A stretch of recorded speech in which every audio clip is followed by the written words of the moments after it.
사회 2단원 12차 시 우리나라 경제 발전 과정 정리하기 탐구 활동을 해보도록 하겠습니다. 이때까지 배웠던 내용들을 정리하는 시간이 되겠습니다. 자, 1960년대 이후 우리나라 경제 성장 과정을 램프나타해 봅시다. 교과서는 112쪽, 113쪽을 하고 있습니다. 활동자로 3번을 활용해서 이렇게 붙여보는 거예요. 1960년대는 봅시다. 어업, 농업, 임업 중심의 산업이 발달했다. 그때는 이제 전쟁이 끝나고 대한민국에 특별한 산업 활동이 없었기 때문에 농업을 중심으로 이렇게 활동을 했었고, 그 중간에는 이제 이거죠. 이제 우리가 경공업이 발달했는데 어떤 경공업이라고요? 삼백산업이라고 해가지고, 설탕, 밀가루, 그리고 섬유, 이런 것들, 이제 이런 경공업들이 발전해서 해외 상품을 이제 주도하고 있었습니다. 그렇다고 해도 경제 활동 규모가 그렇게 크지 않았다는 거 잊지 않으시도록. 그 다음에 1970년대부터는 이제 우리가 중화학공업을 위주로 생산 활동이 시작되는데요. 그래서 붙임딱지에 이 내용이 아마 해당이 될 겁니다.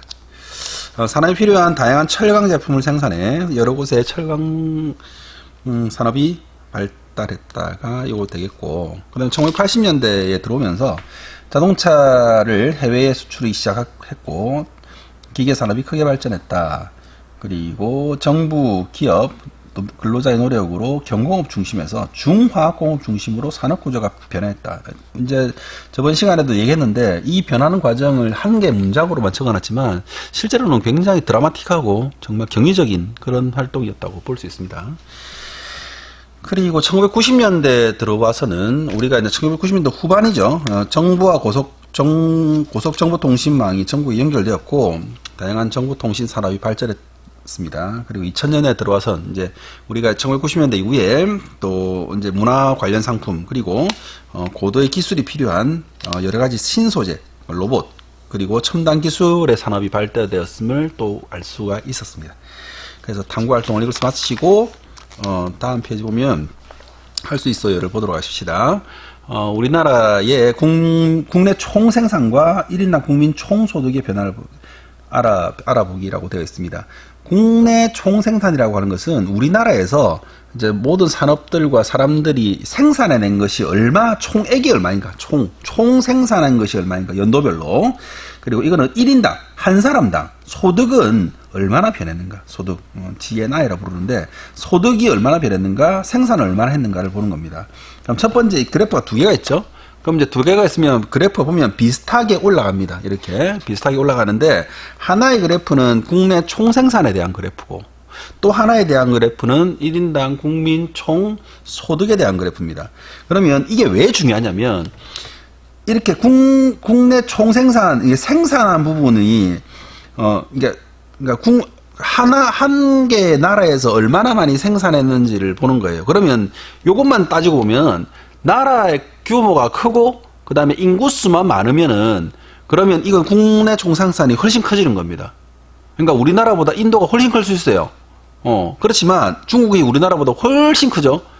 훨씬 큰데도 불구하고 1인당 국민 총소득이라고 하는, 이건 이제 요걸 봐야 되는 거죠. 왜냐면은 이게 원래 나라와 인구가 많아서 국민 총생산이 높은 건지 아니면은 그것과 더불어서 각각의 사람들이 얼마나 많이 이렇게 돈을 벌어서 그것이 경제 성장에 도움이 된 건지를 이 두 개의 지표를 한꺼번에 놓고 봐야 이 나라가 경제 규모가 얼마나 큰지를 알 수가 있는 거예요. 그래서 국민 총소득인 경우에 이제 1인당 국민 총소득인 경우에 예를 들면 인구는 적고 자원이 많은 나라인 경우에는 1인당 국민 총소득은 높은데 국내 총생산은 낮은 경우가 있어요. 이런 경우에는 국민 한 명 한 명은 부자이긴 한데 나라 전체로는 부자가 아닌 경우도 있는 거예요. 반대로 국내 총생산은 높은데 1인당 국민 총소득이 낮은 나라가 있습니다. 이건 무슨 말이냐면 나라 전체는 생산을 많이 했지만 이거는 인구가 너무 많고 나라가 너무 커서 생산을 많이 한 것이지 실제로 분배를 했을 때 국민 한 사람당 돌아가는 돈의 양은 적을 수도 있다라는 겁니다.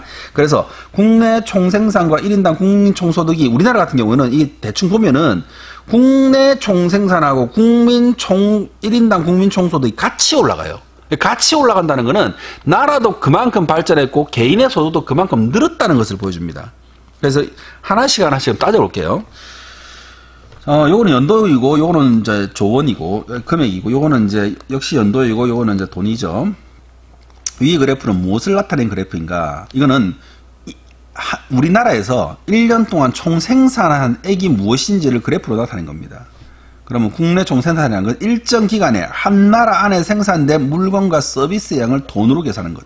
그래서 합한 겁니다. 합한 거. 돈으로 계산해서 합한 거. 그래서 세로의 축은 총 생산한 돈이고 가로축은 연도를 나타냅니다. 그래서 1960년대 이후 급격하게 발전하죠. 60년대 이후에 급격하게 발전하는데 국내 총 생산은 1980년대 이후로 급격하게 늘어납니다. 예, 1960년대 미미했다가 폭발적으로 늘어나게 됩니다. 다음 밑에 보면 1인당 국민 총소득 봅시다.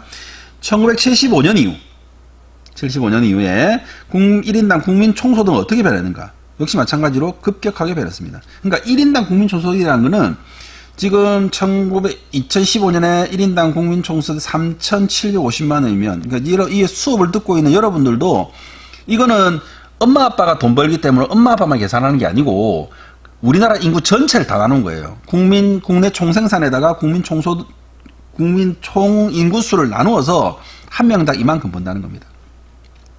자, 그러면 1인당 국민 총소득이 가장 많이 증가한 기간은 언제인가? 기간. 국민 총소득이 많이 증가한 기간. 지금 보면 1990년대 96년. 요 90년에서 95년 사이에 가장 많이 변했던 시기가 아닌가요? 400에서 거의 2배로 변했죠. 2배 정도 이렇게 변했어요. 여기는 2배는 아니죠. 2배는 아니고. 그 다음에 1975년에서 80년은 3배 변했어요. 3배. 30만 원에서 100만 원으로 변했으니까 3배 변했죠. 여기도 2배. 여기도 2배. 여기도 2배.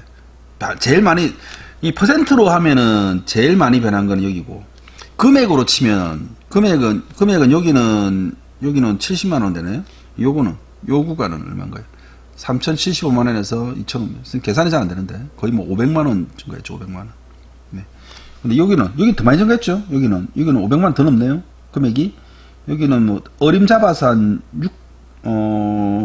600 얼마 정도 되겠는데요? 600만 원 넘고, 여기서 여기까지는 600만 원 안 되죠. 금액으로 치면 이 구간이 제일, 금액으로는 2000원에서 2010년이 제일 늘었고, 그 다음에, 증가율을 보면은 2075년에서 80년이 제일 높았다고 봐야 되죠. 앞으로 우리나라의 국내 총생산과 1인당 국민 총소득 어떻게 변할 것 같나요? 물론 우리가 지금 코로나를 겪고 있지만, 대한민국은 앞으로도 이런 국난이나 세계적인 위협에 맞서서 이때까지 잘했던 것만큼 앞으로도 위험이 없진 않지만 또 나름대로 열심히 그리고 최선을 다해서 잘할 것이라고 믿고 또 그렇게 되리라고 봅니다. 여러분들과 함께 공부를 하다 보면 우리가 그런 것을 느낄 수가 있어요. 자, 이번 시간 2단원 12차시 할 수 있어요와 탐구활동은 이것으로 마치도록 하겠습니다.